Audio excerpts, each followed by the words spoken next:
Hey everybody, welcome back once again to Loudmouth Fisticuffs, episode number 10, which is, Jeff? I'm not even in my own body, man. You fucking do it. DS. Episode DS, Jeff. That's my Spanish question for the day. Once again, Jeff, he really he appreciates that part, and we talk about it afterwards, and it's a big part of the show. So episode DS for all you. It's your part of the show. It's not my part of the show, man, because, you're all proud of yourself. I'm not saying that I'm not proud of you, but just not for that. Oh, I appreciate that, sort of. So I tell you what, we appreciate you for tuning in. We appreciate you for giving us some great love, some great feedback last week. We kind of changed things up just a little bit, the way we kind of broadcasted the show, and it seemed to be a good response. So thank you for responding to it. And we're going with what works. I mean, you can't even really say that we change things up. It's just we're trying to see what works and what works with you, what works with the listeners. If you guys like what we do, great. If not, well, we're probably not going to change it that fucking much, but we'll do it at least a little bit. We'll tweak it out because if something sticks, it sticks. If it doesn't, it doesn't. So it's not like we're making the effort to change things. It's just whatever falls in our lap. Yeah, just some tweaking here and there, just kind of maybe turning the knobs and twisting the knobs and stuff like that. And, and again, any feedback, again, something maybe you want to see, something you haven't seen already, maybe something you don't want to see again. Either way, doesn't mean we'll necessarily do it, but we appreciate it anyway. And again, we're on YouTube, we're on Facebook, and I'm also going to be setting it up too. We're going to soon be on like iTunes and Google Play and stuff like that. So look for that as well. We'll be on those platforms too. So hopefully you guys will be able to. We're going to be corporate sellouts, man. Corporate sellouts. Yeah. It's going to be amazing. And if you haven't heard an episode of ours already, we cover MMA, we cover, but we'll dip into boxing, bare knuckle, especially. We love it. Pro wrestling, anything and everything. Sometimes we dip in the political stuff and just kind of maybe hot topics in the moment kind of thing in society. And I think that whatever we can get into, we will get into. We don't have a whole lot of structure for this. We have a couple topics that we have no structure. We have no structure. These are two motherfuckers, on the microphone, shooting the shit, jabbing the jabs, doing what we can. What else can you want? There are too many shows that are too well polished. But the content isn't so great. The old saying is, you can polish a turd, but it's still a turd. I'm not going to worry about it so much. I'm just here having fun. The editing is minimal. There's very, very little structure. We may talk about it for a few minutes prior to the show, but as far as like serious show structure, not at all.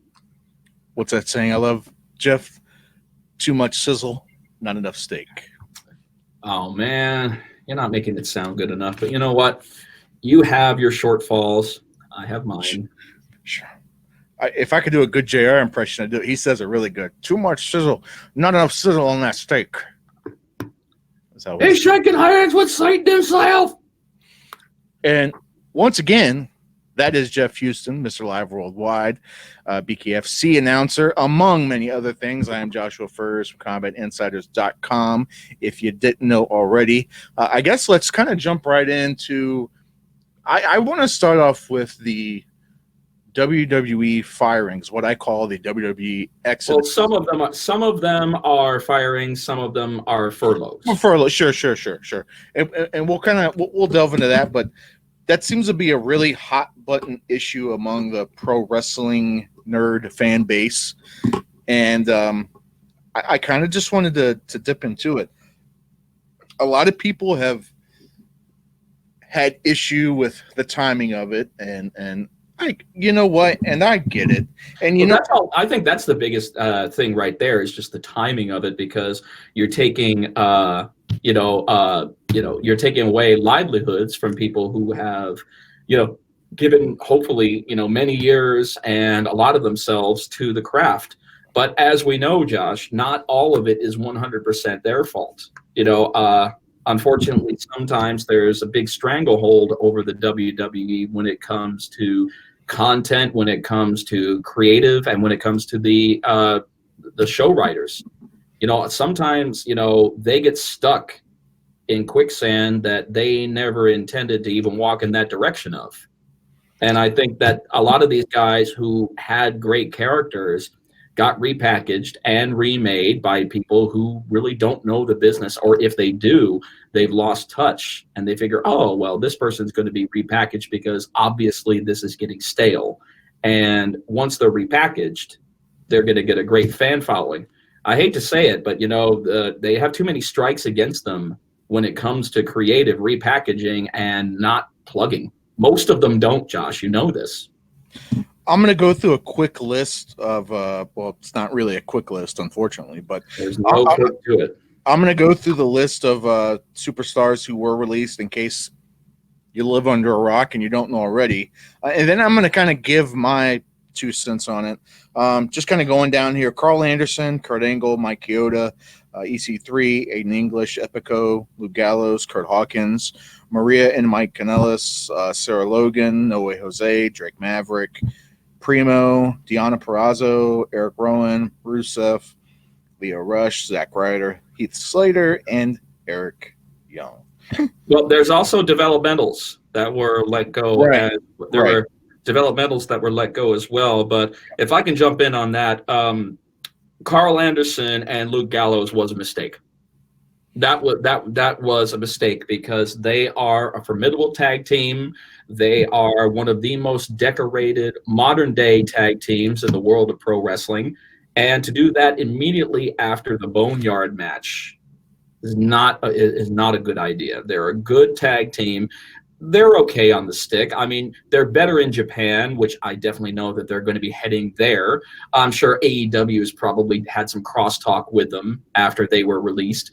But I think out of everybody that was quote unquote released during this quarantine, cleaning house, they were the ones that should not have been let go. I think that the WWE is going to regret that decision because they're just going to get huge somewhere else. And they'll probably eventually come back after they get so fucking huge, get repackaged the wrong way, get fired again. It just seems to be a vicious cycle, but I do not agree with that firing at all. They're a fantastic tag team, and they're worth their weight in gold, especially in New Japan, which, as I said, I believe they're going back. I will come back to the individual people, but let me say this first. And I'm going to play devil's advocate to some of the, I'm going to say it again, wrestling nerds. I like saying it. I don't know why. To some of the wrestling nerds out there in the forums and in the chat rooms that think they know everything. The little lip dick pussies. You're pushing Roman Reigns down our throats. That's my impression. Yes, but then again, they end up calling Roman Reigns a pussy because he didn't make it to WrestleMania. They took him off Mania. Wow. So I'll say this. So WWE is a business like anything else. Does the timing of this suck? Sure, absolutely. The whole situation sucks all the way around across the board for everybody. People will say, well, WWE was set to make a huge profit this year, so why couldn't they pay them? All right. So here's my thing. It's not your company. It's not your money. I get it. It's a shitty situation across the board. But WWE controlling their profit margin and controlling who and what they have on their roster, that's their business. Again, I'm not appreciating it. I'm saying that I understand the situation. Maybe I've said that wrong, but you get what I'm saying. I think that WWE is trying to control their business, right? And I don't think people jumping in and crying about it. It's not going to change anything. B, again, what my partner over here said last week when they were talking about when he was talking about being upset for people who haven't actually displayed that they're upset, but other people are upset on behalf of them, right? Like a lot of these guys and gals, maybe a couple have come out and talked about it, but most of them, I think they kind of understand, and they haven't said a whole lot. because they know this is just the way the business goes. People are Drake Maverick was taking it a lot. He was trying to sell that just a bit much. I'm going to be honest with you. I did not feed into that tear felt go away, because it almost sounded like in between I'll see you later and please take me back. Please take me back. I think it was kind of a work, you know. I do. Some of these people, guess what? Some of these people, I'm actually glad they got let go. I'll tell you who my big one is EC3, because they shit the bed with EC3. Him coming over from Impact he was a huge catch, right? Because they kind of screwed him up when they had him in NXT before. They didn't do anything with him. Went to Impact, became one of their top guys. Came back to NXT, and then they shit the bed with him again. And then as far as I'm concerned, I'm glad if he goes to AEW, or hell, maybe if it even goes back to Impact, maybe it's not the. He needs to go to AEW, because I think that they could work with him a little better over at AEW, because there's more creative freedoms. Yeah. And a lot of wrestlers, I'm not going to say superstars. Fuck superstars. I hate that. Seriously, I hate that expression, and I'm not going to use it. These are wrestlers. They were wrestlers when I started. They're wrestlers now. Fuck superstars. And they call them wrestlers in AEW as they are. They don't call them superstars or any of that vernacular, that WWE, PC vernacular bullshit. EC3 is an extremely talented individual. Extreme underrated, extremely beyond underrated. The guy looks like he's carved out of fucking granite, number one. Number two, he's not the worst on the mic. He could use a little fine tuning, but for the most part, he can work and he can talk. He's solid. Is he a fucking Bret Hart? No, it's just he's not a modern WWE guy. Right. He just isn't. There are some people that belong where they belong. I believe if he was allowed to be himself over at AEW, he'd do 10 times better. That's why Jon Moxley is doing infinitely better over at AEW, because he is a box office guy. They're putting him out as a main attraction. And they're also letting him be Jon Moxley, like the people remember him when he used to wrestle for Combat Zone. Oh, yeah, I remember. And that's when he was badass, because he just didn't give a fuck. And a lot of people thought, oh, that's garbage style wrestling. I'm like, yeah, but he had the psychology down. And if you have the psychology down, in addition to a good, if you're a good wrestler, then why wouldn't that work?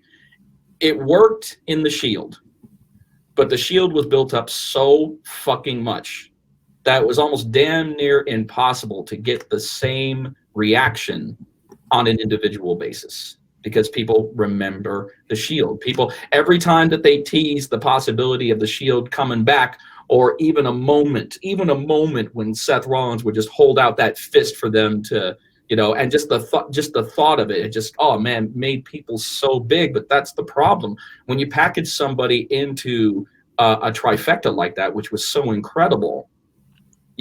Seth Rollins and Roman Reigns definitely did the better out of the three. But all of them have been WWE champion. All of them have been United States champion. I think most of them have been Intercontinental champion. And they've gone on to great success on their individual careers. Seth Rollins is, I hate his repackage as the Monday Night Messiah. It's not clicking for me. Roman Reigns is lying down in the weeds, as he should be. Let this shit pass so that he can come back 100% healthy and without having to worry about contracting any bullshit virus and becoming a casualty and leaving his family without a father. And Jon Moxley, as of right now, is basically the face of AEW. So sometimes it's more about where you go rather than how you're projected to the audience. Jon Moxley made the right decision, went to AEW, and now he's the figurehead.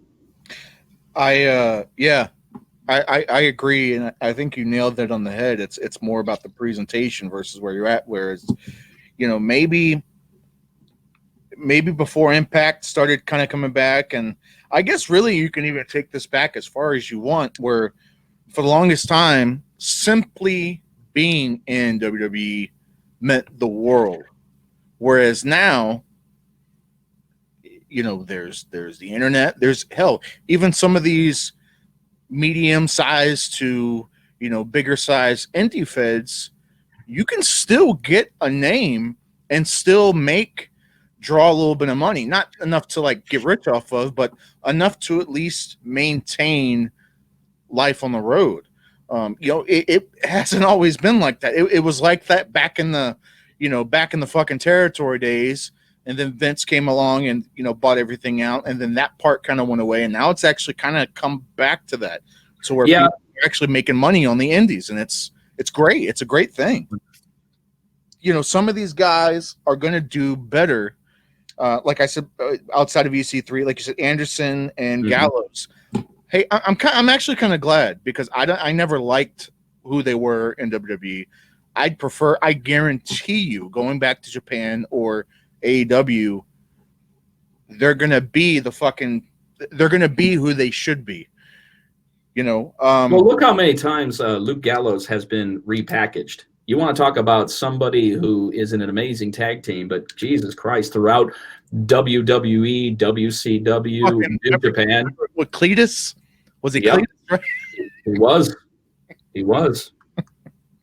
Biscuits and Gravy. Remember the theme song? That's funny. Oh, man. Biscuits and Gravy!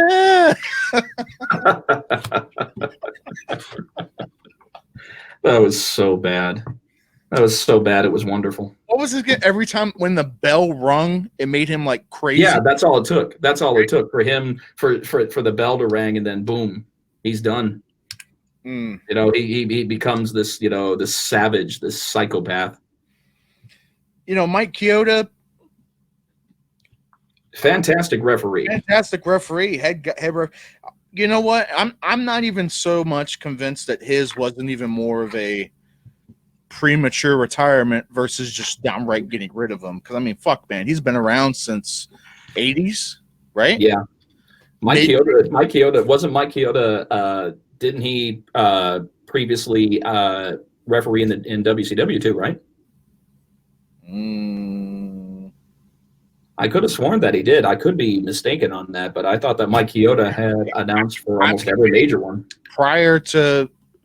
Maybe you're not thinking of what's his face, Nick Patrick, are you? You're not thinking. No, I'm not. No, I'm not thinking of Nick Patrick. I know the difference between Mike Chioda and Nick Patrick. Absolutely. Kurt Hawkins, not. It is what it is. He'll get work somewhere. He never got done right. He never got done right. There was never any situation that he was involved with WWE that ever held my attention. At one point, he was one of the most losingest, and that was his shtick, that he was one of the most losingest wrestlers in WWE. I'm like, that's not something to be proud of. I mean, because you're not over. Because, you're not getting booed. You're really not getting cheered. You're getting crickets. And everybody knows that if you're out there, that's the worst thing that you could hear. If you're getting boos, you're doing your job. If you're getting cheers, you're definitely doing your job. If you're hearing crickets, you're dead weight. I'm going to tell you something. And this is not a toot on my own horn or pat on the back or anything like that. But when I was working and I was working heel, I was so into it that I really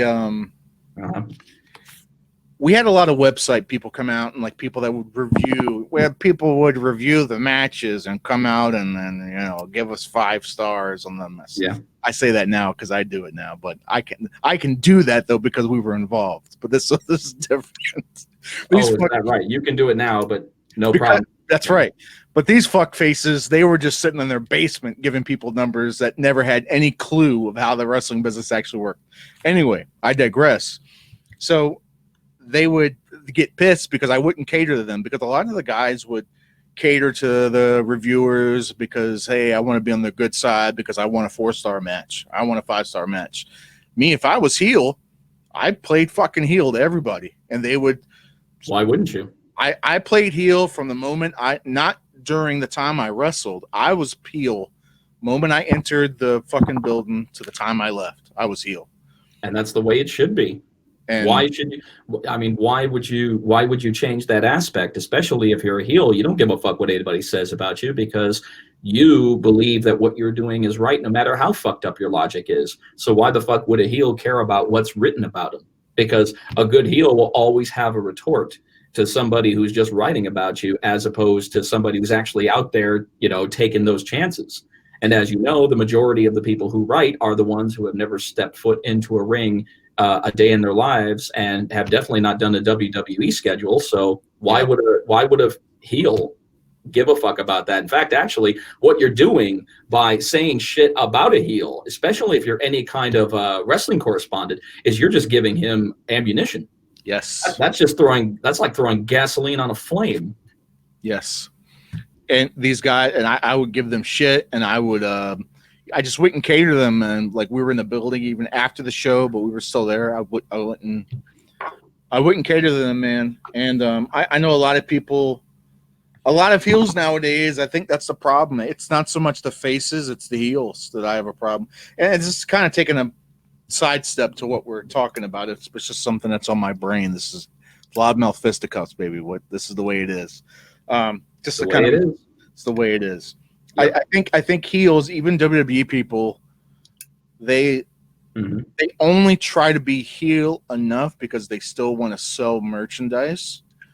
And I get it from a business point of view, from a financial standpoint, but I don't for the overall arching storyline, for the overall angle.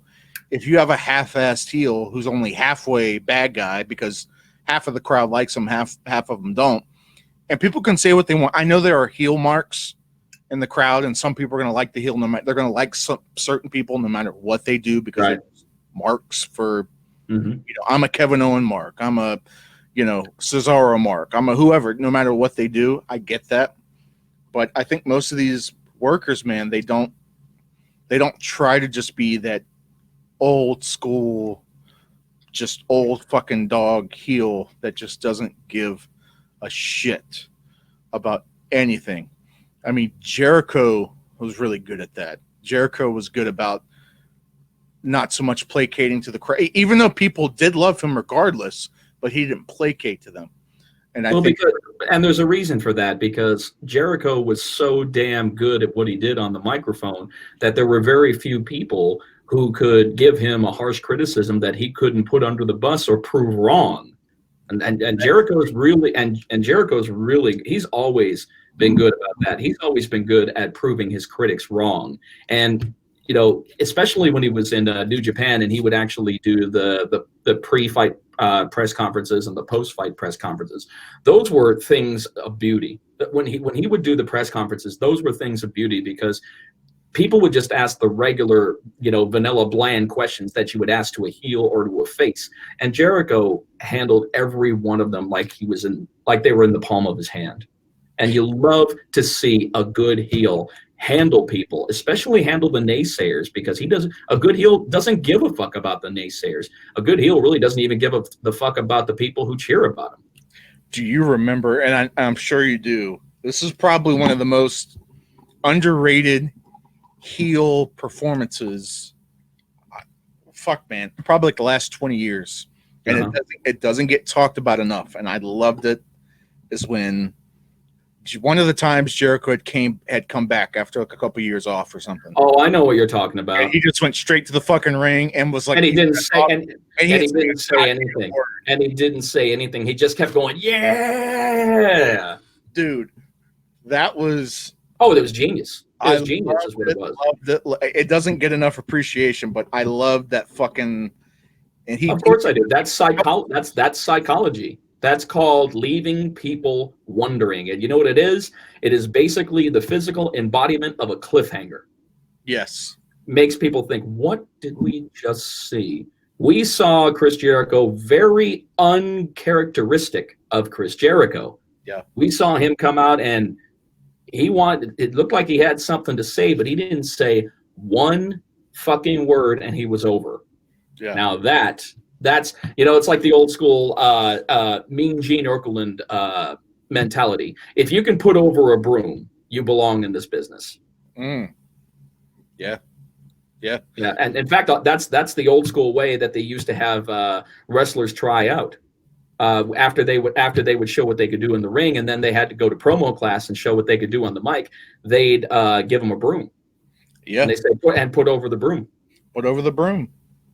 And let me get back, and that is 100% my fault on that sidebar. But let's see, just to kind of get back to a couple of people, Rusev. That dude is gonna fucking wreck no matter where he's at. He's gonna be great. I love Rusev, man. I miss the old Rusev. I'm not gonna lie. I miss the old Rusev with Lana. I mean, the Rusev Day thing definitely went over, and that was good. It fizzled out a little bit too soon because he was involved in such shitty storylines. But when he came to WrestleMania against John Cena in a fucking Russian tank, having the Russian national anthem blared out for everybody to see, that was a WrestleMania moment for me. I was like, wow, man, this is like the closest that they'll ever get to Rocky and Drago. Yeah. As far as an entrance, that was a great and very memorable. And maybe it's just me, but I thought Lana was a hell of a lot sexier in her Soviet streetwalker, kind of look that she had with yes, I agree with that 1,000%. I think she was hotter. I mean, right now, obviously the accent is gone, even though that she has lived in Russia. Even though that she speaks Russian, but the accent went. And now all of a sudden she's the high maintenance gold digger, and I just don't like it. I liked what she did before. She was literally almost a female propaganda pamphlet in a very sexy rapping, the way that she was before, and I loved that. Because Rusev's terrible on the mic. Yeah, he's terrible on the mic. He has no instincts. But he didn't need to be on the microphone. He was just a guy who'd come in there and just rip right through you and leave. And Lana did the presentation. Well, we were just talking about it on the phone before the show about Bobby Lashley. The same thing with Rusev. Oh God, I hate that angle. Has no fucking business being on the mic unless it's like I don't know, man, something like maybe some fucking grunting or something quick, maybe. But there's no need for him to do some promo. Bobby Lashley, silent killer, big fucking posing figure. But not Lana. Yeah, but not Lana. Lana does not fit his personality. No. I just mean in general. Like Bobby Lashley doesn't need. He needs somebody like. I don't know. I don't think he needs a valet. I'm going to be honest. I don't think he needs a valet at all. I think he can get away with not having a valet and just being the almighty. If he just got away with the almighty, went in there, did his and made it all about facial expressions and body language when that center camera would hit on him. That's all he would need to do. And if he is going to say anything, keep it simple. Keep it absolutely simple and really think about what you're saying. Because unfortunately, Bobby is kind of like Brock Lesnar in that sense. He has this huge, intimidating physique that most people would kill to have. And he's now in his 40s now. And to continue to look like that at his age is just incredible. But he's kind of like Brock Lesnar. He doesn't have the voice to match the physique. No. Brock Lesnar has this nasally voice that absolutely does not match a 286-pound man. Same situation with Bobby Lashley. Bobby Lashley is built like a brick shithouse. He's basically a black Brock Lesnar. Yeah. And he does not match. His voice does not match that. I mean, you could say the same thing about Mike Tyson. Mike Tyson's got this big muscular, extenuating those vowels. So you know how it is, man. But sometimes unfortunately the pipes don't match the body, and in those situations, that's why Paul Heyman was so instrumental. That's why Brock Lesnar can thank and literally get on his hands and knees and thank Paul Heyman, because I don't think I've ever seen a manager put over an athlete like like Paul Heyman has done for Brock Lesnar. And Paul Heyman will also put over Brock Lesnar when he's not in the ring. Anytime that he's doing any kind of interview, anytime that he's doing any kind of open talk forum, he even does those. He even does the true story on the road. Basically, and he will always put over it because he truly believes that Brock Lesnar is a once in a lifetime athlete, and he absolutely is. He absolutely is. So that's why I'm saying Brock can pretty much a very large, I'd probably say 50% of his career in wrestling and 50% of his successes in the WWE, because you have to have the wrestling know-how on how to proceed. But I would say the other half he owes to Paul Heyman. It's hard to argue that, yeah, because not just on storyline, but Paul Heyman represented Brock and helped out Brock behind the scenes, legit management. Don't you remember what happened at first when Brock came over? The guys from the guys from the back, the story writers, they wanted to make him Russian. Yeah. They wanted him to be Russian. They wanted to be just one of these, saying nothing, go out there, destroy everybody, and come back. And the minute that Paul Heyman heard about that, he's like, if you do that, you will never be heard from again.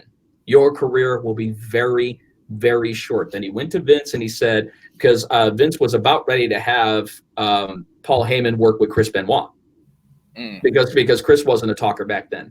But then he said, can we forego what we were going to do with Chris Benoit? And I really want to work with Brock Lesnar. And after a couple of times, Vince was sold on it, of course. But, it's funny. The one thing that he wasn't sold on was what Paul Heyman eventually came to call Brock. And he called him the next big thing. And Vince was like, man, that's fucking stupid.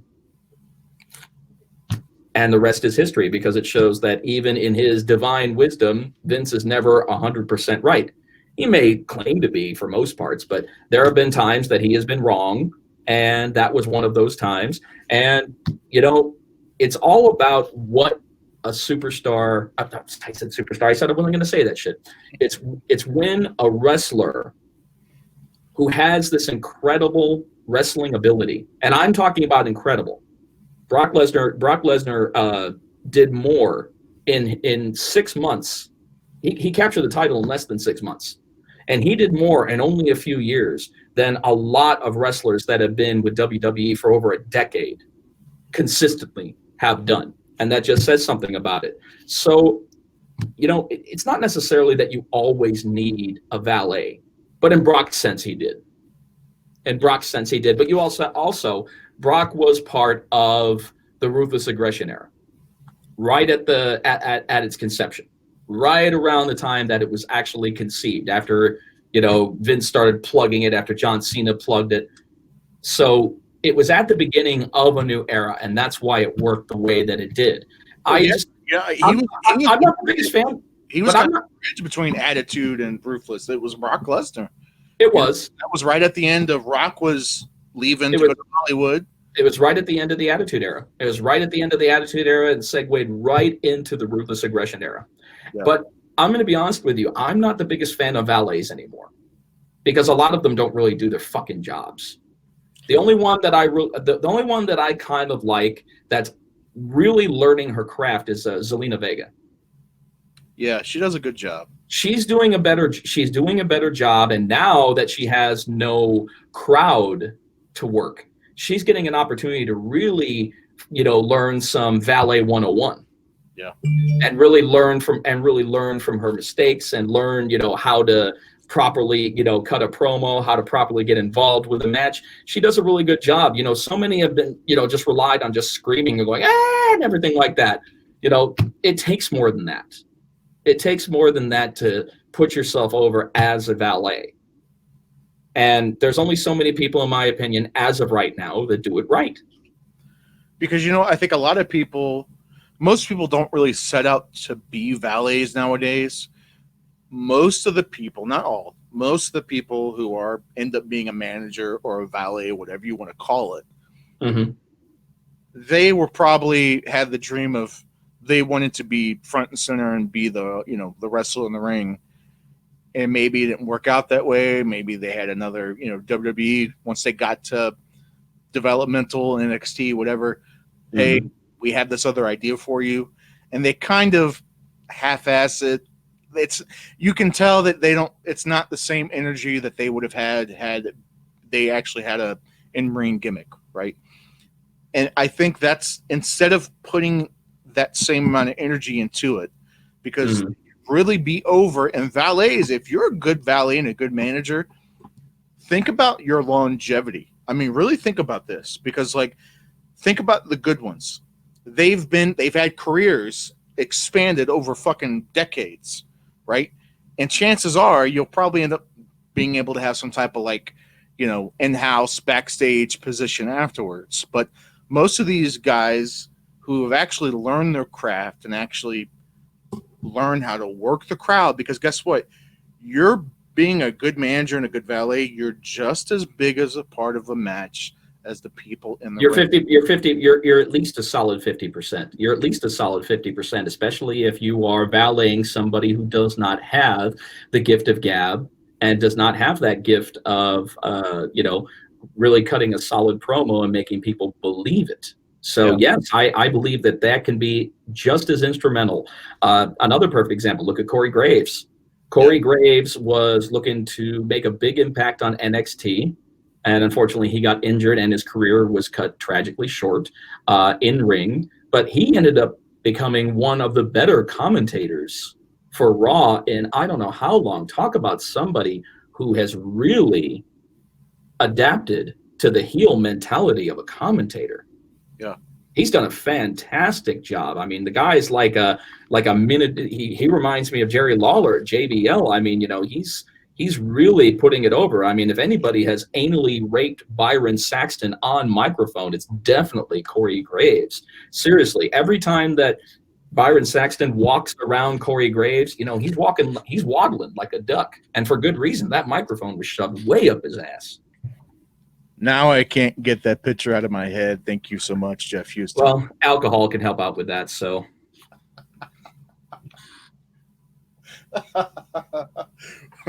Somebody tag. We're gonna have to tag Byron Saxton in this. Tag him. What's his Twitter handle? We'll find it out. I'm sure you will.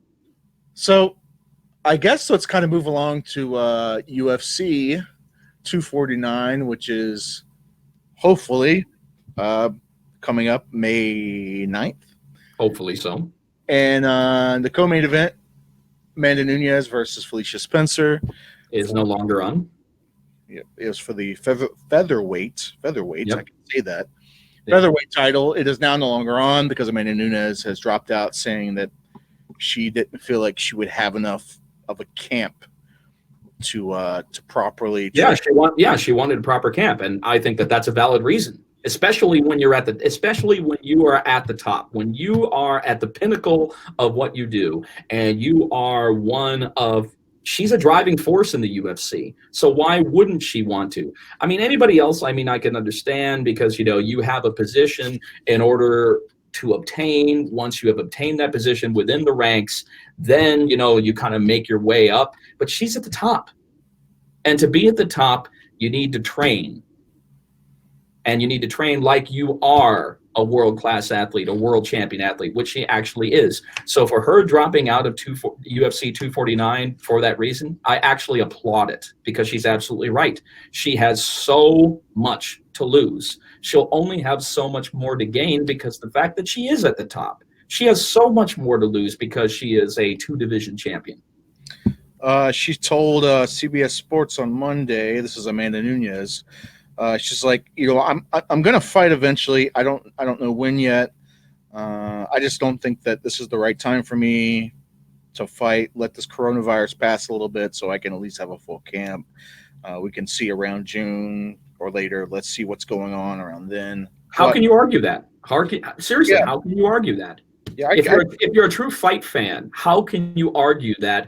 Especially with somebody that we enjoy as much as we do when Amanda Nunes comes up. I mean, she is a prize fighter. She is a world-class athlete. She's one of the best in the world, and she could be conceivably the GOAT over time. But I want to see her at her best. I don't want to see a half-ass camp. I want to see her at her absolute best every single time. If she loses, she loses. That's fine. But at least she gave it her on. At least she had a full camp that she knows that if she made a mistake, she made a mistake. I think this fight's going to be interesting when and if it does happen. Felicia Spencer I think is going to pose similar problems in the same way that Durandamy did, in the sense of, a lot of people are intimidated by Amanda Nunes, which rightfully fucking so.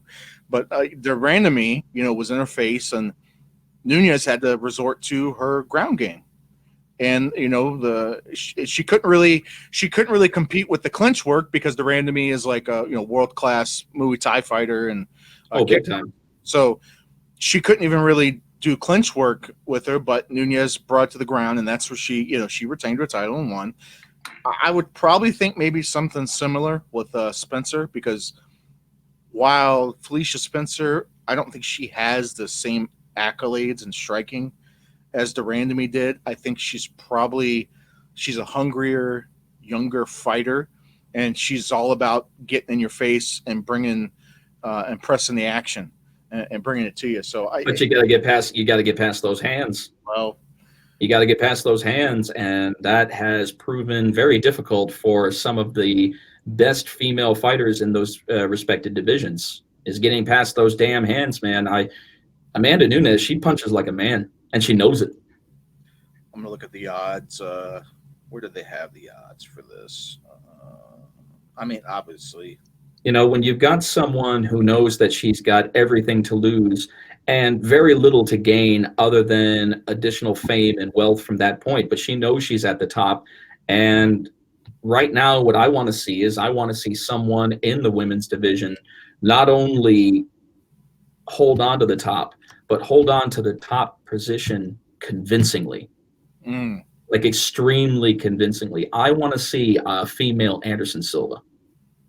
I want to see somebody that is just a perfect blend of the irresistible force meeting the immovable object. That's what I want to see in the female division. Closest thing that we've gotten this far has been Ronda Rousey and Valentina. Let's see. So the odds that were going to be for this fight, Felicia Spencer was a plus 355. Ooh, man.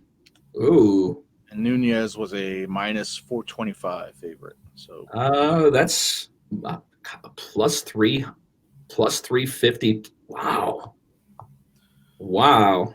Man, I'm gonna tell you, that's a good payoff if she beat Nunes. That's a hell of a good payoff. Jesus Christ. I think, yeah, I'm just kind of reading the oddshark.com here, just kind of reading their reasoning for that, but it's kind of the same thing. With the deal about Gaethje and Tony Ferguson, as I said before, this is an interesting fight, but it's not a box office draw. It is going to have a lot of intrigue in it because it's an interesting fight. It's a wonderful fill-in for the obvious. As I said before, we all know the fight that we want to see. We want to see Khabib versus, Tony. That's what everybody wants to see. That's what we've been clamoring to see for as long as I can freaking remember as of right now, because so many people said that the only threat to Khabib's throne and undefeated continuation has been Tony Ferguson. So that leaves a question yet to be answered, which sucks. But this sprouts a new question.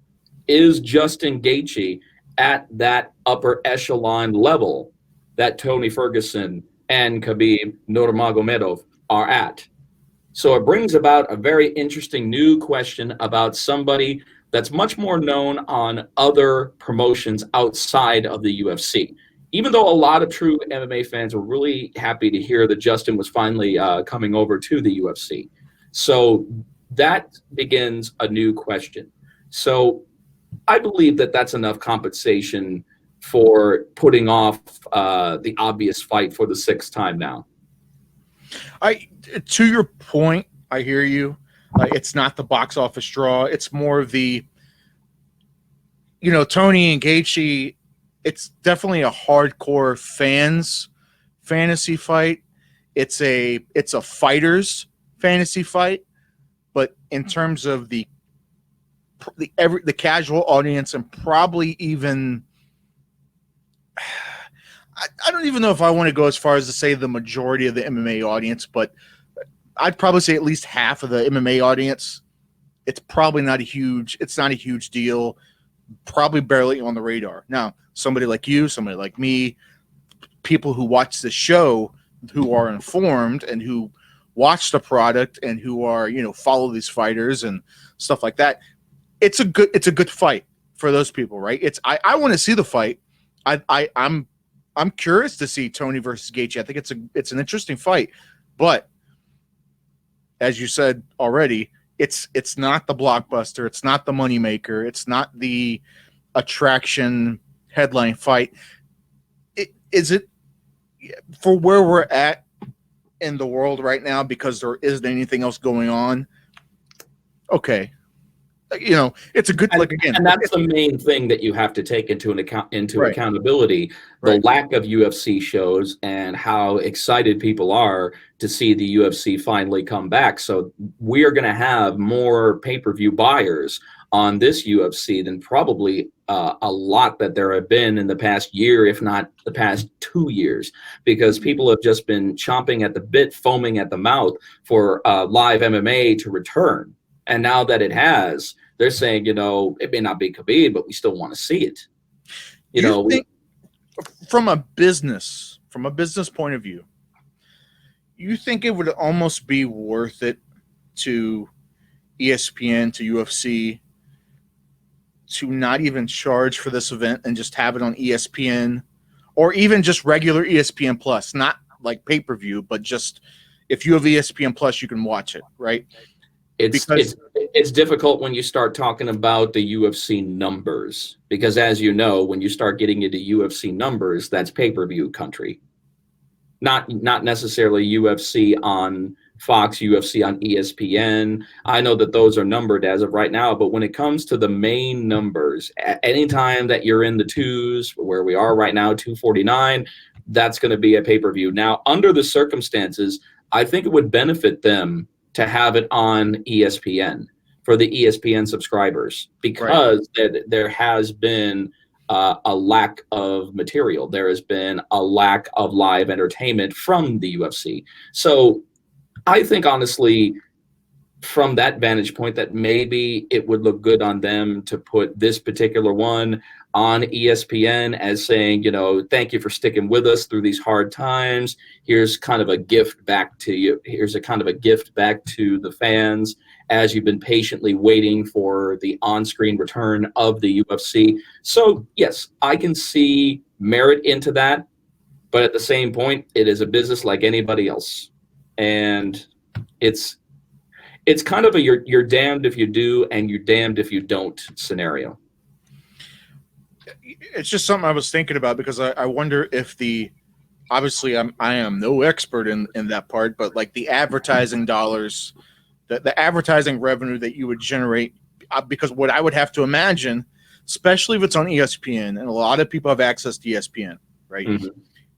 You would probably draw in, just because, again, there's nothing going on, the probably non-MMA fans, just people who are, it's a Saturday night, they've got shit to do because they're in quarantine, and maybe they're football fans. Maybe your advertising dollars are going farther. Your advertising dollars are going much further during quarantine. Well, that's what I'm saying.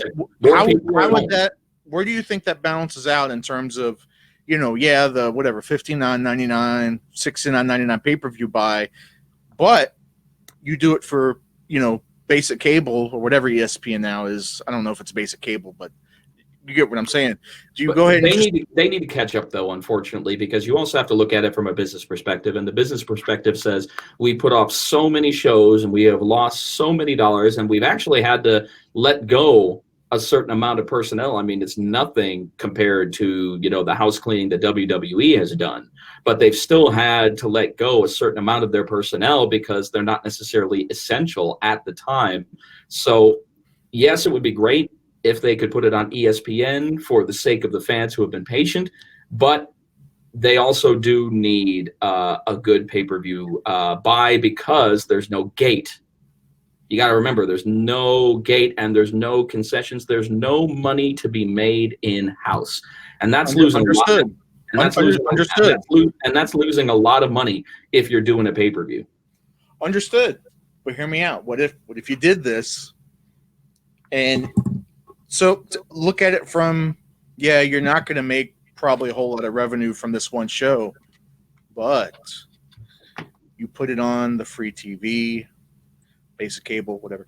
You put it on ESPN, and you get maybe a whole new fan base. What if you get some of these people who have never watched MMA, boxing, or whatever a day in their life? They turn it on to this free fight to something like Gaethje and Ferguson, who, again, they're not. It's not the box office that Khabib and Tony would have been. I think they're going to give us a fight nonetheless. Yes, right. These are two guys that Dana. If you're Dana White, you can pretty much, put your house on the line here about this being a good fight. Tony and Justin, they're both going to press forward. It's going to be a nasty fight. There's every fiber of my being is telling me that.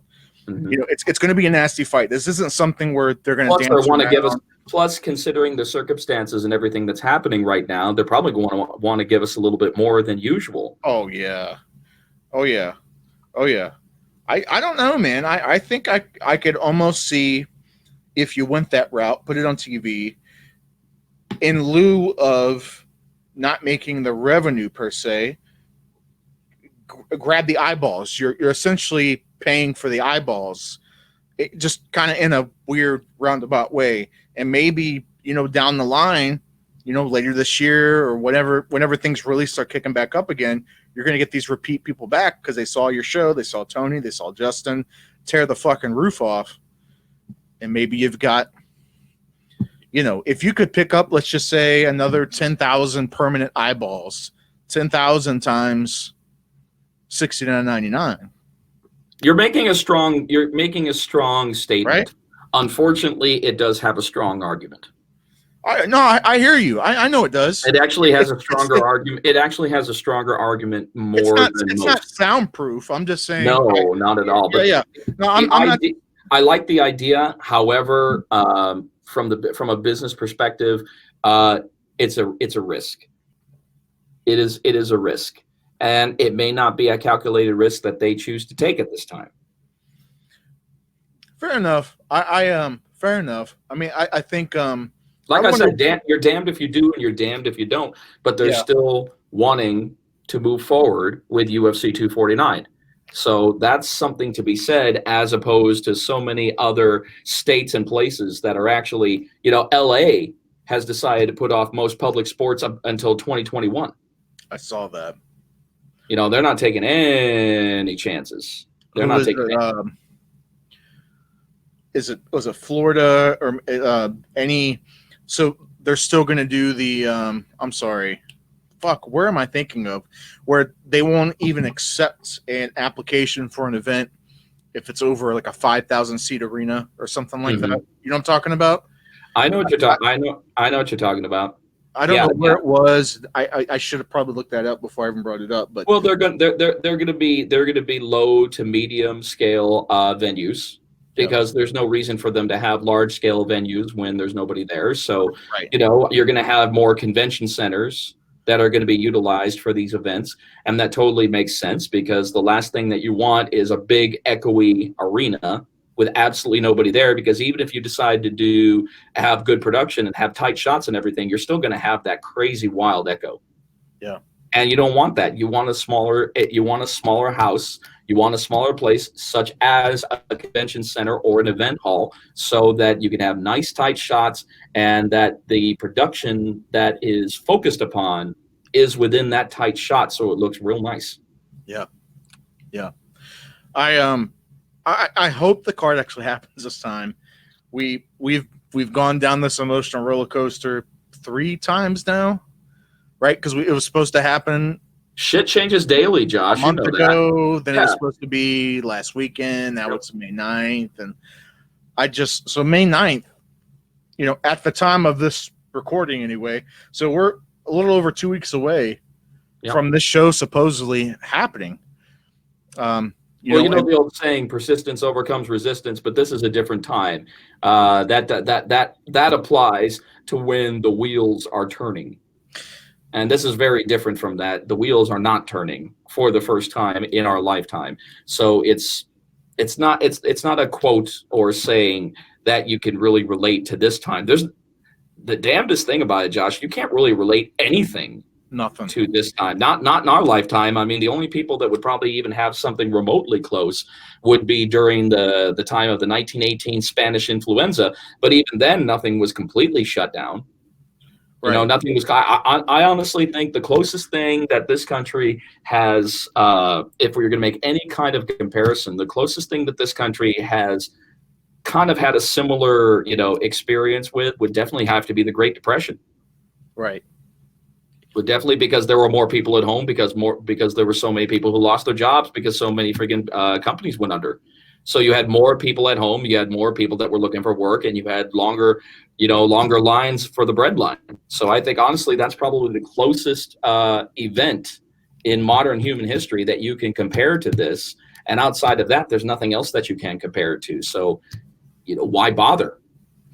Before we move on from UFC 249, I know we've been on it now for a while now, but I would like to touch on Dana White said something that I thought was interesting. It makes me think that maybe not all things are kosher with him and ESPN, because he made a statement, I don't know if it was TMZ, about if they weren't going to let him pursue this May 9th event, that he would have to pursue another pay-per-view provider, which, as everybody knows right now, ESPN is the pay-per-view provider of UFC. They have an official relationship. Okay, so he made this statement, and it seemed kind of odd. It almost seemed like a dare, right? Because this is something that he publicly said, like, hey, I dare you to shut this one down. You fucked me on the other show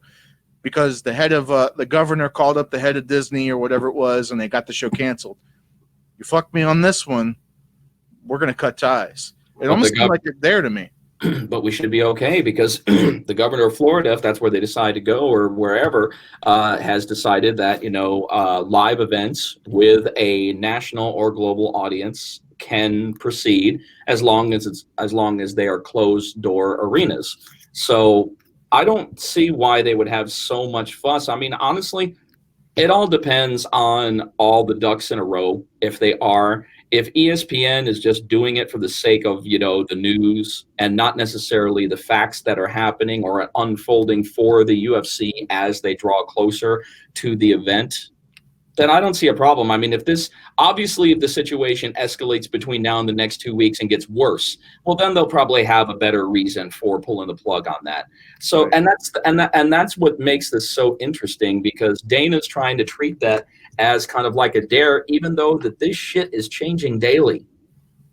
Yeah, it's changing daily. We're hearing something new every fucking day. Now we're hearing the director of the CDC saying that the second wave, he's expecting a second wave of coronavirus around winter. Yeah, and he's saying that that's probably going to be even worse than that. I'm like, really, guys? I mean, we're not in a situation yet where we can say that this is definite, this is going to happen, because as of right now, we just don't fucking know. We don't. No, because as you said, every fucking day, and I tell you what, and this really gripes my ass, Jeff Houston. It really chaps your ass. It's really that too. It really chaps my ass that that this has now turned into a fucking political thing, to where people on the left say one thing, people on the right say one thing. It really chaps my ass, because you got doctors now who are playing the political game, or it seems like, where they will steer closer to the left's idea of what's going on, or others will steer closer to the right idea of what's going on, instead of actually giving us the fucking middle of the road, the truth, the non-bias, the unbiased fucking truth, right down the middle. Here's what's happening. Instead, we have to play fucking games and say, well, we don't want to say that, this virus isn't as serious because then so-and-so, we don't want to blah, blah, blah. Well, we also don't want to say this virus is too deadly because then it's going to cause blah, blah, blah. So we're going to have to kind of play around and fucking tiptoe our words instead of just telling people how things really are. Somebody fucking knows, or maybe nobody knows. One or the other. Why wouldn't you take it seriously? It is deadly. We have had more deaths from the coronavirus as of right now than almost anything. I mean, we've already passed the numbers of the H1N1 situation. Yeah. And, it is serious and it needs to be taken seriously. It's just when people start, they start putting mythology. It's when they start putting mythology at the forefront of this and they start saying things like perfect, a wonderful. Going to go ahead and I'm going to throw it out there. I'm sure that you heard about Mr. John W. McDaniel, died a couple of days ago from complications from coronavirus, but he was one of these major kinds that was basically saying, does anybody have the guts to say that the COVID-19 is a political ploy? He was basically, getting paranoid and saying that this was really more handled by the government rather than actually being, a biological virus. And guess what? He's no longer with us because of that. So I think you can kind of put the kibosh on that one. And, and it gets even worse when you think that some degree of mythology is going to protect you from this virus. That is where lunacy takes over, where brain cells are constantly dying. I so wish that pot was legal across the board right now, because if there's anything that people need to do, especially in this day and age with this all happening, is they need to chill the fuck out. If you made pot legal across the board, guess what? Some people, I love it when certain political political individuals say, oh, well, marijuana is a performance enhancing drug.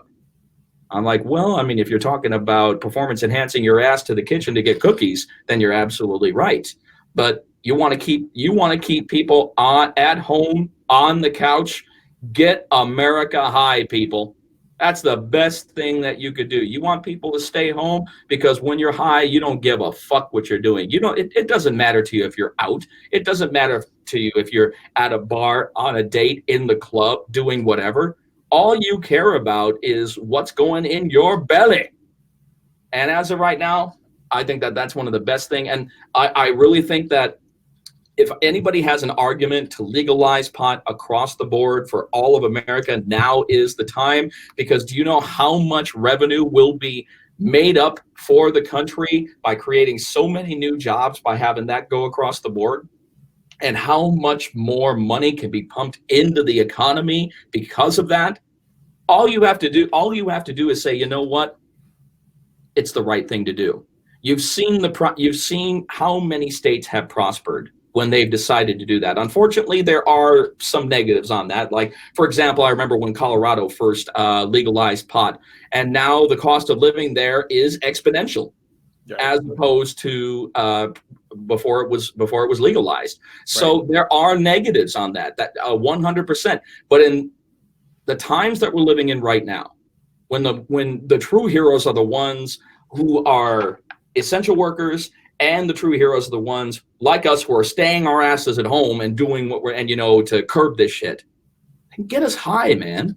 Even though that most people are probably getting high, whether it's legal or not legal, it doesn't matter. Who gives a fuck? But get people high. That's the best thing that you could do. But no, people are still deciding to go to church. People are still deciding to congregate, segueing into something that just absolutely makes me laugh. Now, this is not an attack on any religion, and this is not an attack on any religious figure. I don't do that, because you choose to believe in what you want to believe in, and happy trails to you, and I hope it works out for you. But the minute when you think that the mythology is going to protect you from a biological virus, then you need to have your fucking head checked. Perfect example, Bishop Gerald Glenn, still holding congregation, still holding church services, and basically saying, I firmly believe that God is larger than this dreaded virus. You can quote beyond that. Once again, let's look at the key word here, people. Believe.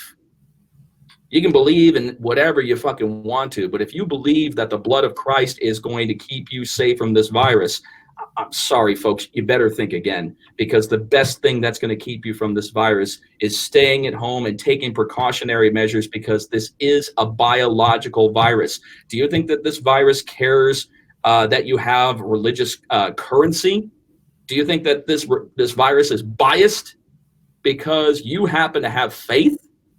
That's the stupidest thing that I have ever heard in my life. You can have faith, and that's fine. But if you think that that faith is going to keep you safe, and you go out and do what people have told you not to do in this time, and you think, oh, I've got the blood of Christ on my back, I will be fine, you're causing more problems doing that.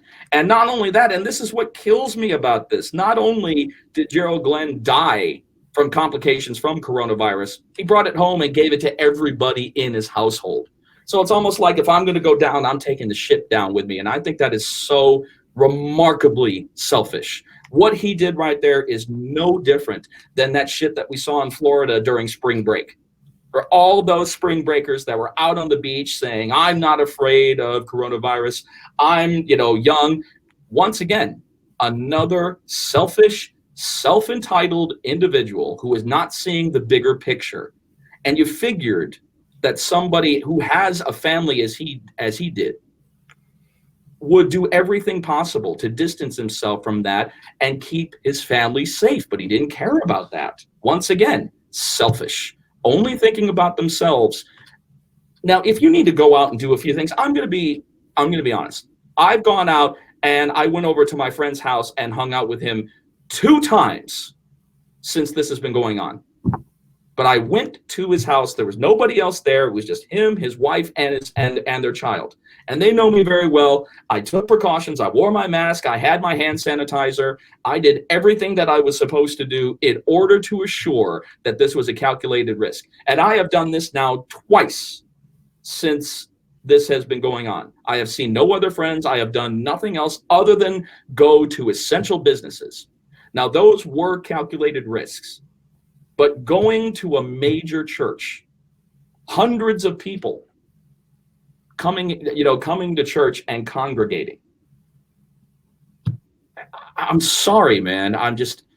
Why can't you listen to what is being said to you? If you want to believe in something, that's fine.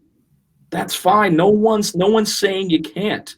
But what you're doing is you are messing with your neighbors. You're messing with your family. You are messing with people that may die because of your selfishness and that don't have to die. They don't have to die.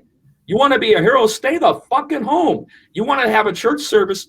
How hard is it to have a church service from your home, or go to the church and broadcast it worldwide online? How hard is that? Have people chime in. That's the amazing thing about social media these days. And that's the amazing thing, that we can still connect and we don't all necessarily have to be there, Josh. I'm sorry. It's just that when you believe that mythology is going to protect you, I'm sorry. That's just, it's wrong.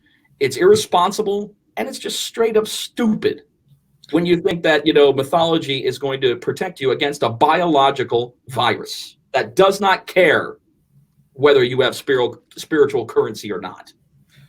I will chime in and say this. Sorry, I went on a rant there because I was you're fine. Don't be sorry for that. Okay, I'm not. Yeah, don't be. All right, I'm not. I will. Don't be. Okay, broken record, Josh. Fuck. I get it already. I will say this. Coming from I am a follower of Christ. I'm a faith driven person. Coming from being said, hold on. Being said that, I think there is a difference. They're like tempting fate like that, and again, like that big of a public gathering, I do believe it's wrong, right? I get that there is the need for fellowship and stuff like that, and that's okay. I get it, right? But there's technology now to where there's this thing called Zoom and there's this thing called Skype that we can all still get together and share amongst ourselves, this stuff. And again, just like Jeff said, no one's attacking the religion or the church itself. I'm not. That guy, what you're saying, right? It is irresponsible in the sense of especially if you're a leader, especially if you consider yourself a spiritual leader. If you consider yourself a spiritual leader and you put people at risk, and more importantly, you put your family at risk, I'm going to tell you something. You are no leader if you do something like that. Well, it's just like the people who. What's a good analogy for this? Like you can't pray for protection and then jump off a bridge, right? It doesn't work like that. No. Right. Like you can't say, well, I'm going to tempt fate here, and I know there's this deadly virus going around, but I'm protected, so I'm good. But the God of my choosing has my back. Right. And when you are tempting fate for the sake of tempting fate to prove your faith. Right. And I think it's snake handlers. Snake handlers will handle poisonous snakes to prove their fate. And 9 out of 10 times they get bitten and they're wondering, oh, I can't believe that God did not have my back. Yeah. It's a fucking snake. It's going to act like a snake. Do you know what a snake is supposed to do? A snake is supposed to bite your ass. That's what these big, wonderful fangs that are loaded up with venom are for. Right. It's doing what it's supposed to. Perfect example, Josh. You remember that story? You remember the movie Natural Born Killers? I sure do. I'm sure you do. You remember when they were out in the desert and they were in that teepee and they were, I think they were, smoking peyote or something like that. Yes. But remember when the elder was telling the story about the snake, about the woman who found the snake injured, she nursed it back to health, and then one day the snake, after it's all bettered, bites her. As the woman lays dying, she says to the snake, "Why have you done this to me? I've taken care of you. I've nursed you back to health. Why would you kill me?" And he said, "Hey, look, bitch, you knew he said, and the snake says, "Look, bitch, you knew I was a snake from the start." Right. Yeah. It's true. It's absolutely true. And anyway. But the other selfish part about it is, Josh, if you look at some of these news reports, where they have news reporters that are camped outside of some of these churches, and as they're catching the people that are leaving, they'll have the temerity to go up to some of the cars and ask, "Why are you chancing this right now? Why are you chancing this?" Yeah. The answers always begin with I am protected by the blood of Christ. I. Once again, that's the issue. The issue is the self-entitlement and selfishness. You are doing this for you when it should be a collective effort across the board. And that's our downfall. That is the biggest downfall of mankind, is working together. We can work together when it benefits each other, when it benefits one another. But when it doesn't, people are so friggin' selfish as of right now, and that is the main problem. That one word right now that should not be utilized when a news reporter asks you, "Why did you go out? Why did you do that? Why?" You were told to stay home. You were not told to hold public assembly outside of people's or groups 10 or more. So that's the issue of what it is. Have I done, like I said, I've done it twice since this has started. But I didn't go out to a movie theater. I didn't go out to a bar. I didn't go out to a public event. I went to my friend's house and straight back. That is all I did. And I've only done it twice in now upcoming 6 weeks. Right. In 6 weeks. And I don't think that that is horrible, but going to church and being among hundreds of people and putting yourself at risk, but, oh, I've got the blood of Christ to protect me. I've got no problems. There it is. There it is. We don't care about you. We care about the fact that this shit stays dormant, may not even show any symptoms, and you end up giving it to your friends, family, and loved ones, and this shit continues forward. All you're doing is making this virus stronger. You know, I'll chime in with this too. And among like snake handling people or like the Westboro Baptist people back in the day, it's a shame, I think, because something like that, who are people who I think I don't know if it's ego. I don't know if it's them taking the idea of faith out of context. There's definitely ego in that. There's definitely ego in that. Of course there is. Right. So like, and you get these people who are, again, chancing fate, and there's a lot of technology out there now that's very cheaply affordable that most people have in the form of, well, you can't see this, but I'm holding up my phone. You know, most people have it in the form of their phone. This is a supercomputer. This motherfucker is a supercomputer. Right. And I think that things like this, like what you're talking about, and these people are they're endangering each other, right? They're endangering their children, or what if they have elderly that live at their house? They're what? And for what? And for what? So that they can feel better, so that they can feel better about themselves, test fate, and prove their faith. Well, hold on. Right. But it's like, it's these people's actions that are causing this, but then it's almost like it causes people to almost kind of like put down, they try to flip it, and they say, oh, well, yeah, these crazy Christians, they're going to go out to church regardless. And it almost like in there's this huge scope, right? There's this huge broad scope of things. And this selective group of people, and there's a lot of them. It's not just them. There are different selects of people throughout the country that are still going to church when they really shouldn't be. You know, they should keep it safe. But what I'm getting to is these select group of people are making the entire, which may be like 10, 20%. They're making the other 80% look like people who don't give a shit, which is not true.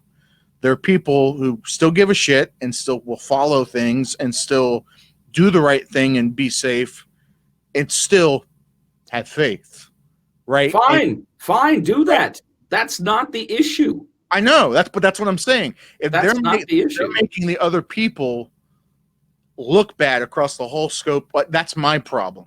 I think they're making this one select group the whole scope of, say, Christianity or whatever you want to call it. But they're doing it to themselves. They are doing it themselves. That's right. The problem. They're doing it to themselves. The one thing that I'm not going to say anything bad about Christians, but the one thing that I have definitely seen is that I have seen very, I guess you could say, self-entitled Christians, because the minute they figure that they have faith to a certain degree, that faith is going to shield them from the world, that because I believe that I'm a born again Christian, that I do this, that nothing bad is going to happen with me about that. And the true Christians, in my opinion, the ones that actually have a level head about this, say, you know something, the world is still going to happen around me whether I have faith or not. Absolutely. Everything, but that's the problem. The ones that are so gung-ho on their faith, conquering everything, even biological viruses, and throwing caution to the wind because of their massive faith, that's when it gets dangerous. Because what you're doing is that you're not following the fucking rules. Right. You're not following the fucking rules that were set down by people way above your fucking pay grade, number one.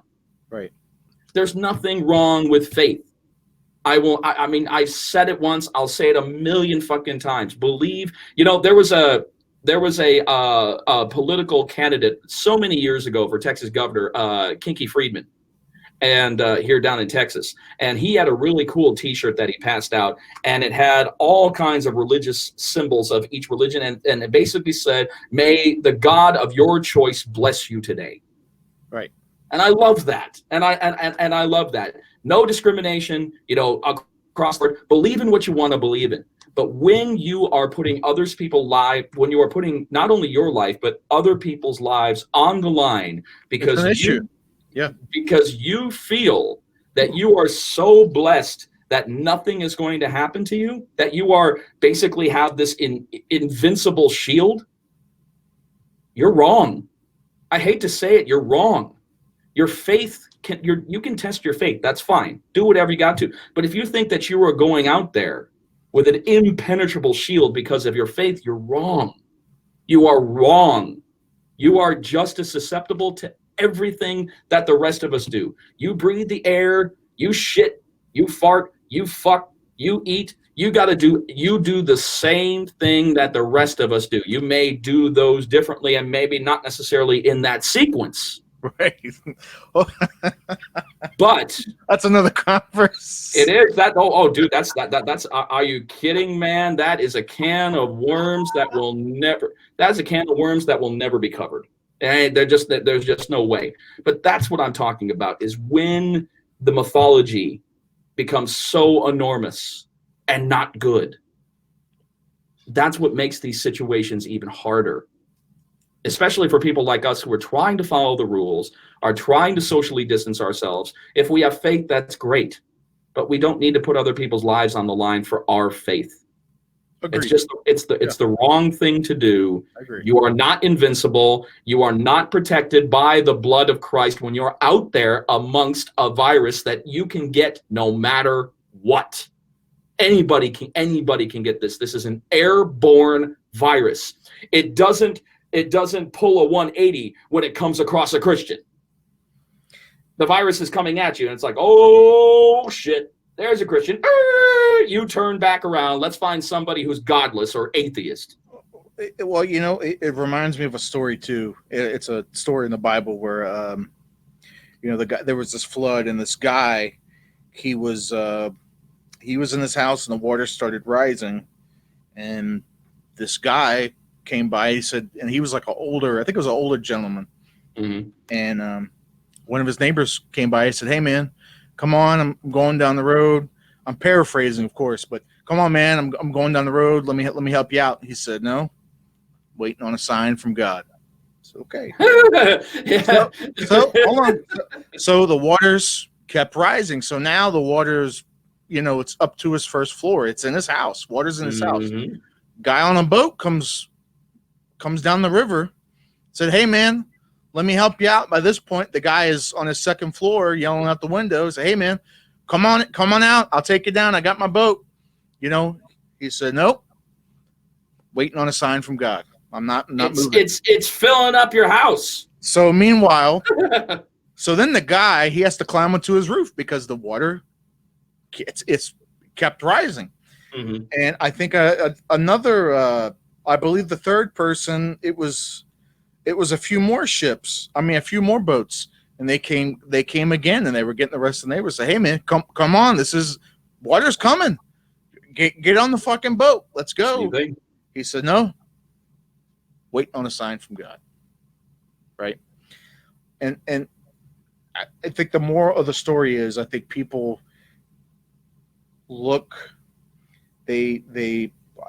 what they're looking for in the context of what they're looking for is they're looking for something. Sometimes extraordinary things aren't necessarily supernatural, if that makes sense. So like of course it makes sense. So this guy was essentially waiting for something in his mind supernatural to happen, when instead guy with the boat came by. This fucking team of boats came by. Here you go. Here's we're given common sense for a reason, right? We're given these things for a reason. We're given intelligence and all these things. However you want to look at that, but just in the scope of we are, thinking sentient beings, right? So when something like that happens and you have people, again, like you say, again, I get it. Let's pray for the people. Let's think about the people who are dealing with this and all that. Absolutely. 100%, right. But when it comes to endangering others and you saying, oh, well, we're protected just because, I think that's dangerous. And well, I think it's taking mythology seriously. And that's the problem. Mythology is a wonderful thing, put in its proper context. When you start making mythology literal, and that's when it starts to get scary. That's when it starts to get scary. Look, as I said a million times over, believe in what you want to believe. But if you think that there is going to be a direct intervention, if you're looking for that divine intervention, you're going to be waiting a long time, and it probably will never come that way, because I absolutely do not believe, for the most part, in divine intervention. Because if you're talking religion, there's old sayings, especially from I guess you could say over Norse country, Viking country. The gods will never do anything for us that we cannot do for ourselves. I believe that right there makes more sense than anything. So believe in the story, believe in what was. I've always said believe in what was trying to be taught without rigmarole. Piety is not what people bring to the lessons; it's the mistakes people bring to the lessons. Mm. And if you think about it like that, it's serious. Seriously, man. Seriously, that's the only issue that I have, is when mythology starts taking over instead of concrete facts. We live in a society. I think this could be a much deeper conversation, but for the sake of this could really, we could delve deep into this. I really think we could. For the sake of that, let's move on. If you're good with that. No. I had a moment to talk about how I feel about that situation. I don't wish any harm upon anybody, of course. It's very unfortunate that the two people that I made mention of specifically died from complications of coronavirus. However, the circumstances behind them were, it's difficult for me not to say something, as because they were in somebody's control, and exactly, that's bottom line. Exactly. So I had to speak my piece. Once again, my condolences go out to their families, and their friends and such. But it's just something that I had to say. Yeah, let's move on, because as I said, it's a can of worms that will never be closed. Right. So, and once again, there's a great example. This is Loudmouth Fisticuffs, MMA, bare knuckle, pro wrestling, COVID, religion, mythology. You're going to get a little bit of everything with us, and that's okay. You're going to get different opinions, different views, and because that's how real people are, right? And you have the right to be offended by what we say, and guess what? We have the right not to care. So I guess let's. I don't know how we segue smoothly into something, but Josh, you're a pro. It can be done. We will segue nonetheless. In terms of people who don't agree, there you go.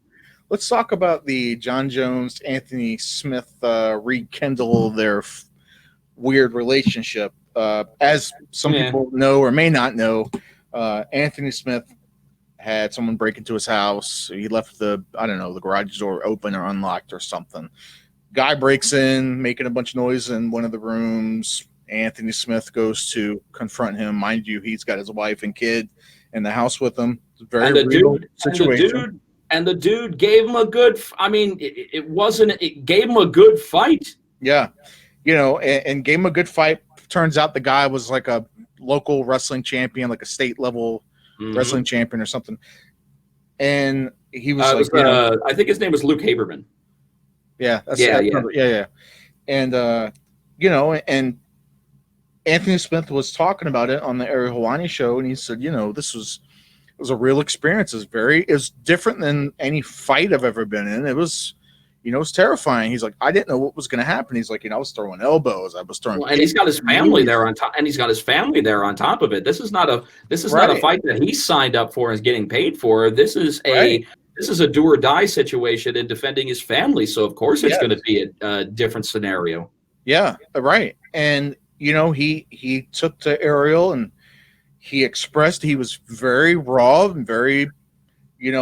I applaud him for he didn't seem like he was sugarcoating anything. He said, hey, I was scared. It says here, he took everything that I gave, every punch, every knee, every elbow, and kept moving forward. Yeah. And Jon Jones took to Twitter, Instagram, and was talking about, if that guy would have broken into my house, he wouldn't have fucking left. He wouldn't have been able to walk away. Yeah. Okay. Whatever. Whatever. It's so easy to say that when it hasn't happened to your ass.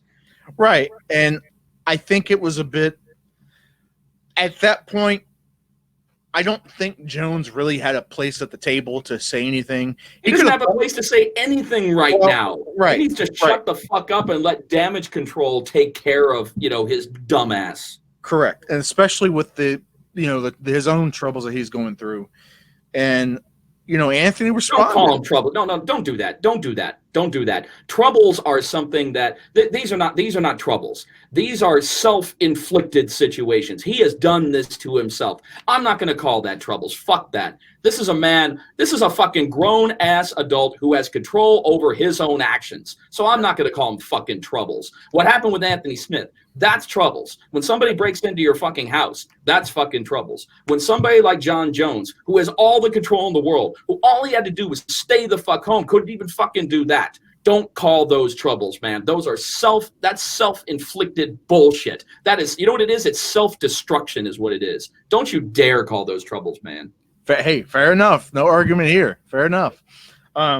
So Anthony Smith responded to Jon Jones and pretty much said that, hey, man, I don't understand why you're trying to flex on me over this. I don't understand why you're inserting your 2 cents. You don't know what I went through. And Jon Jones still, went back at him because of that. And again, went to flex on him again. He's a douchebag. Yeah. He's a douchebag. Honestly, even called him a douchebag. And I'm going to tell you, that's a douchebag thing to do. If that shit hasn't happened to you and you didn't have to incur somebody breaking in your house, trying to mess with you and going through that yourself, thinking that you're so fucking superior just because you're John Bones Jones. Jesus Christ, man. This guy is in dire need to have his ass completely decimated and handed to him. I want somebody to come out and shut this dude the fuck up. He's pissing people off, man. What a terrible thing to say instead of actually, instilling camaraderie. Saying, something, man, I'm sorry that happened. That sucks. How's your family? How's everything going? Right. Instead, he decides to go up and get on his high horse and saying, oh, well, if that were the situation, I wouldn't even given this guy the time of day to even throw the punch. I would have put this down. You don't fucking know that. Right. Nobody knows that. You don't know that until you're put into that own situation in yourself. And guess what, Jones? Out of all the self-destruction that you caused yourself, you have not had a problem with home invasion as of yet. You have not had somebody try to break in and threaten your fucking livelihood. So until that happens, do yourself a favor, man. Wear your ankle bracelet, stop drinking, and shut the fuck up.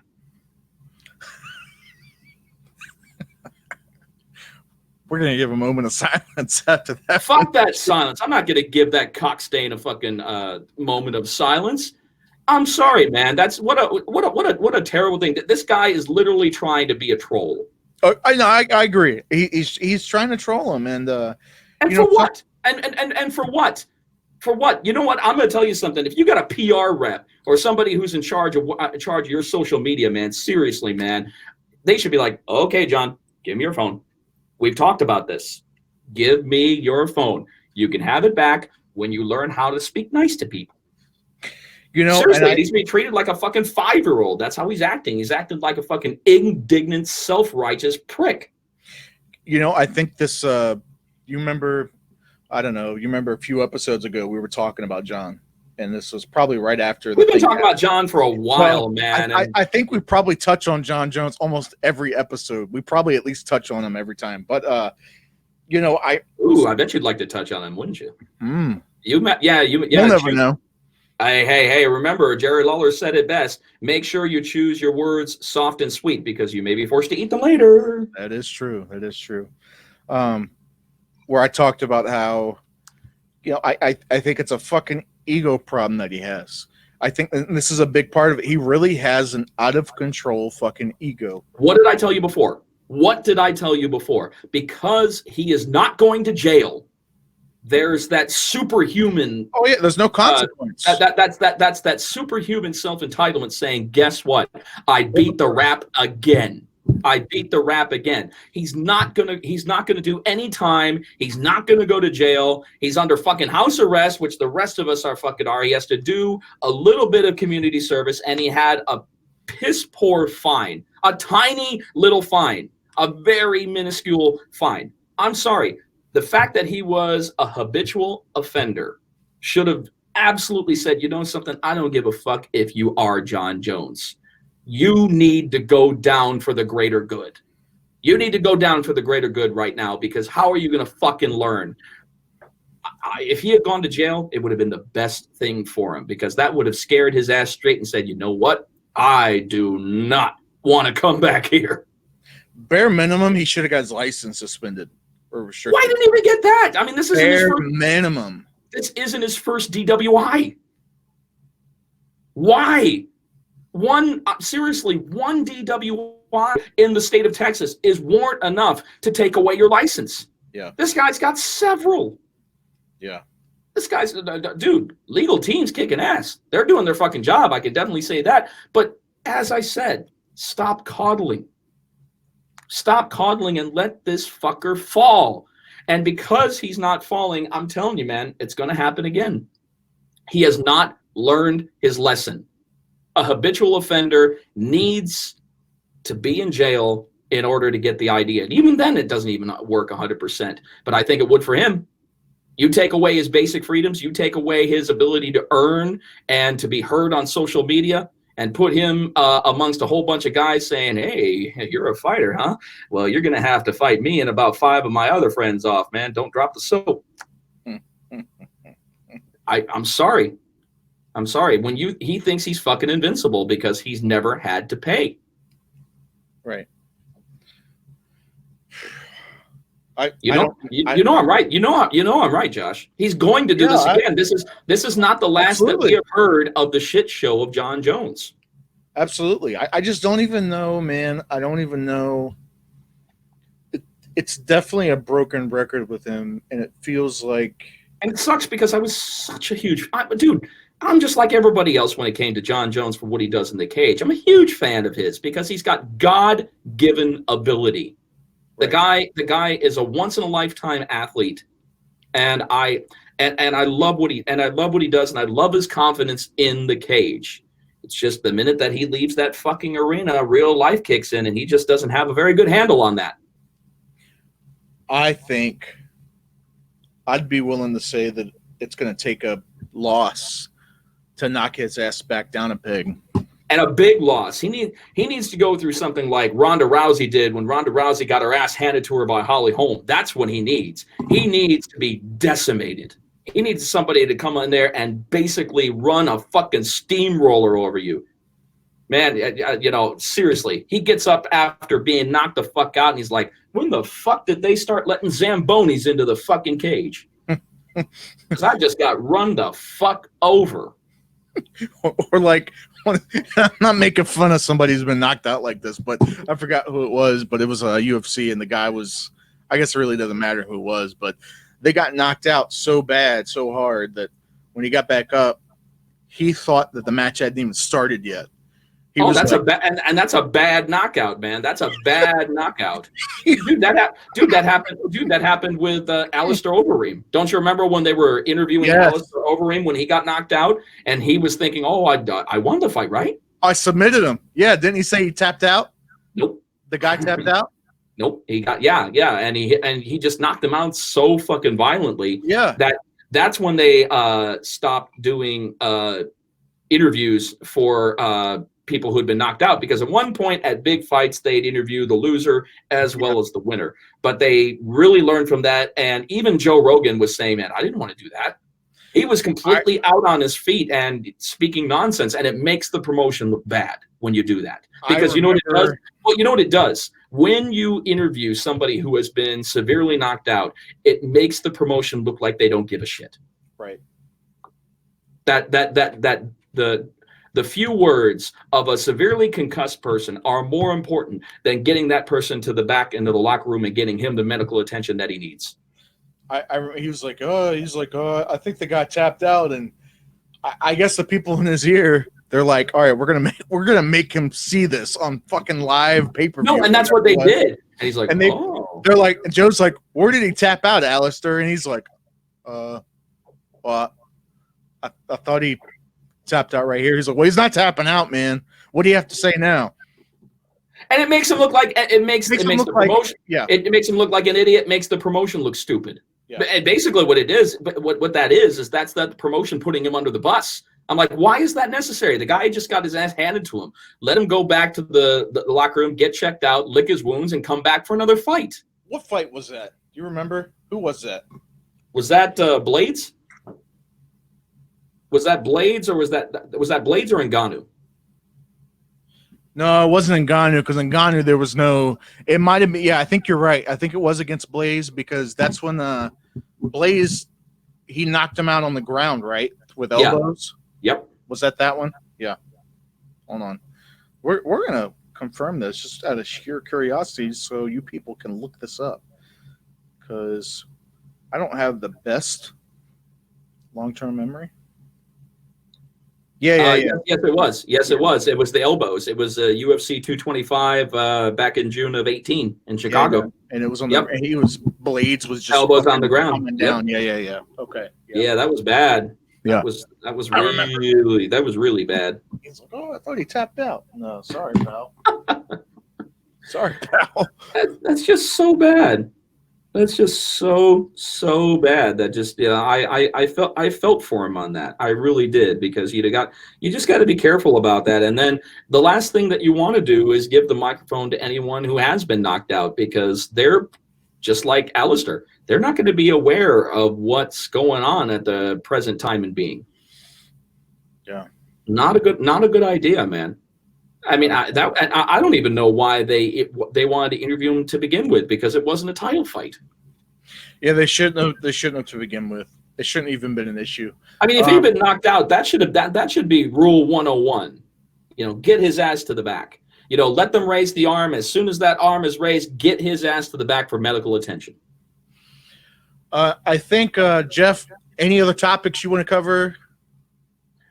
No, I got a little controversial today, and you know me, you know me, I don't give a fuck, because I'm going to speak my mind, and I know that sometimes it's not what people want to hear, but you know how we do this. You know how Loudmouth Fisticuffs is. It's about saying what's on our mind, but at the same point, I felt that I was respectful for the fact that I wasn't attacking anybody's specific religion directly, so that's why I feel that I was at least respectful to that degree. I'm really more attacking the idiocracies.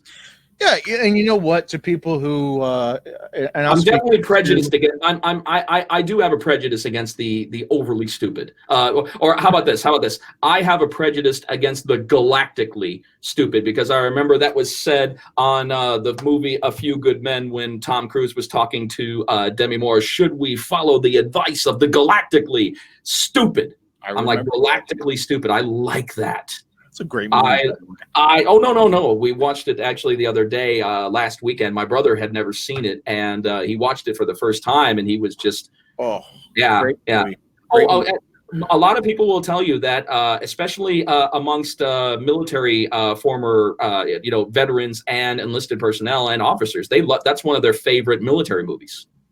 I liked him in The Firm too. Did you ever see The Firm? Oh, of course. I've read the book and seen the movie. Love The Firm. Love There's another one of those great actors that really gets into his character. And back in the 80s and the 90s, you know, he'd had certain jobs in movies that you absolutely wanted to do. And you had no idea that you wanted to do that until after you saw the movie. When Top Gun came out, everybody wanted to be a fighter pilot. When Days of Thunder came out, everybody wanted to be a fucking NASCAR driver. When Cocktail came out, everybody wanted to be a motherfucking bartender.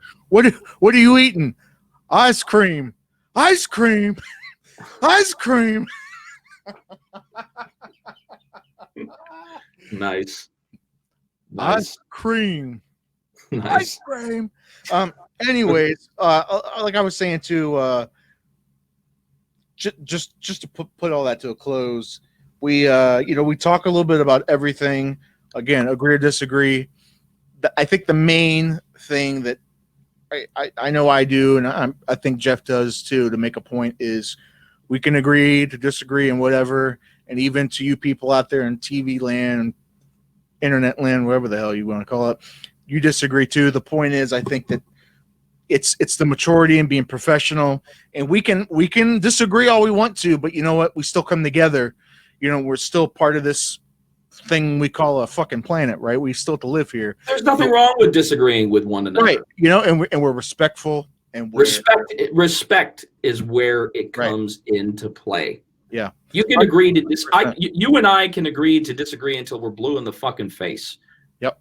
But as long as there is a mutual respect shown that everybody has their opportunity to get out whatever they want on their chest, whether you agree with it or disagree with it, at least give that person the opportunity to get that off his chest, because that person has probably earned the opportunity to say what he wants, just like you have. So just give that mutual respect. And that's what it's all about. When you lack the respect and then you agree to disagree, well, then I can see having problems. Right. Then I could see problems arising from that. But just people, it's all about respect. And there are so many people with massive egos saying, oh, well, I don't have to give respect until I get it. I'm like, dipshit, doesn't work that way.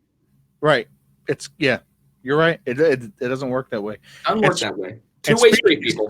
Speaking of agreeing to disagree, hey, there's a comment section down there, whether you're on Facebook or YouTube. Agree to disagree with us. Maybe you agree with one of us, both of us, none of us. Hell, whatever. Maybe you want to hear something else. Maybe you have a completely different idea out of left field. Maybe you have a fucking complaint. Who cares? Let us know. Let's hear it. Bring it.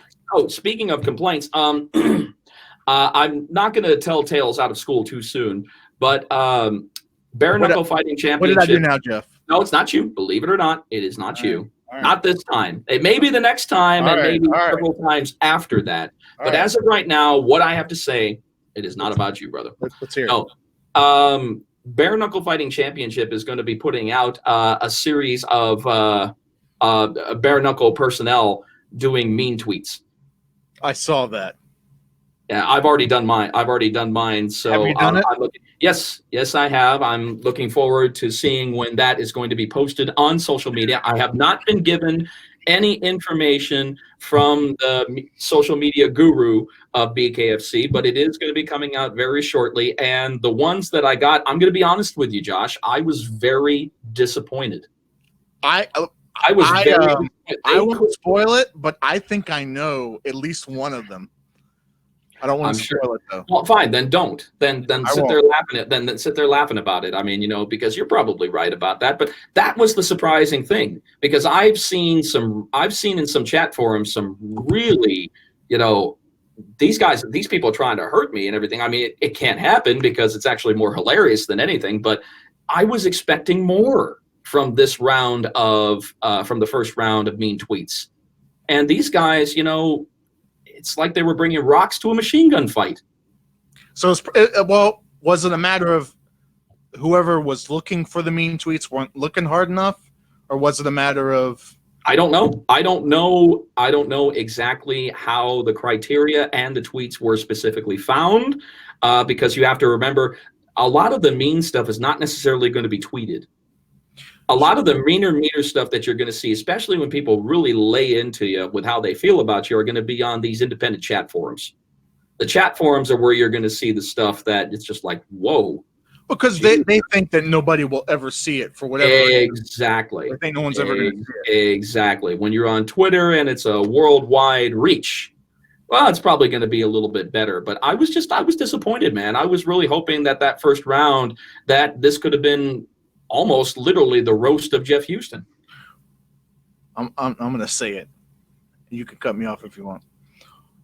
Did one of them have to do with a safety pin? No. Do you know what I'm talking about? Of course I know about what you're talking about.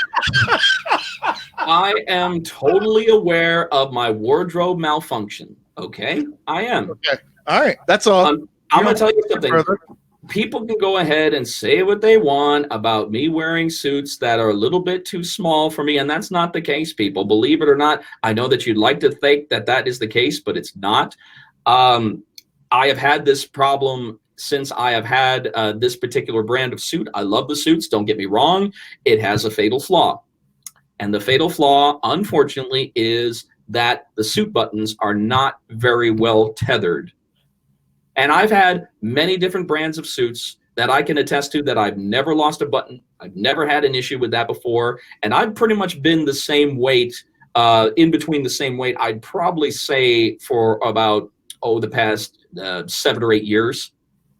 So I'm telling you, it's not that I'm wearing suits that are too small for me. It's these fucking buttons. And sometimes I try to re-anchor them myself. Sometimes I'm successful. Sometimes I'm not. But I love the suits, Jeff. I love them. But the fact that I can put something out there and, as quickly as I can, because you got to remember, I only have so much time to actually make something work out there. Right. And if people want to see safety pin, I'm like, you see a safety pin. I see a European trend. Hey, you know what? I never saw it. So matter of fact, I had to look it up. I saw someone say something. I had to look it up because I had no idea. We have fixed that actually moving forward. So from now on, in the event of any kind of wardrobe malfunctions, waist down, I have asked, I'm on the IFB and such, and I can actually have a whole bunch of production people ringside. Shoot me higher up. Right.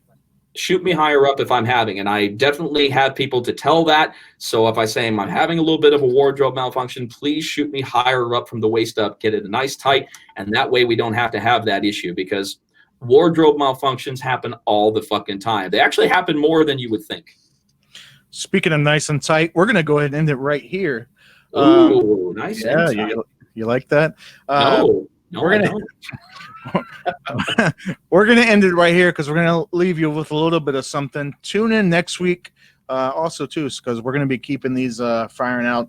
And we're going to be coming up with some different things that we're going to be introducing to Loudmouth Fisticuffs. So keep an eye out for that. I don't want to say too much because we've got ideas for your asses. That's right. We got lots of ideas, and some may work, some may not. It is what it is. But again, we appreciate you. We love you. Thank you so much for tuning in, wherever you're tuning in from. And that's all I got. That's Jeff Houston, Mr. Live Worldwide. I'm Josh First from CombatInsiders.com. And that's all we got. Peace out. Numero 10.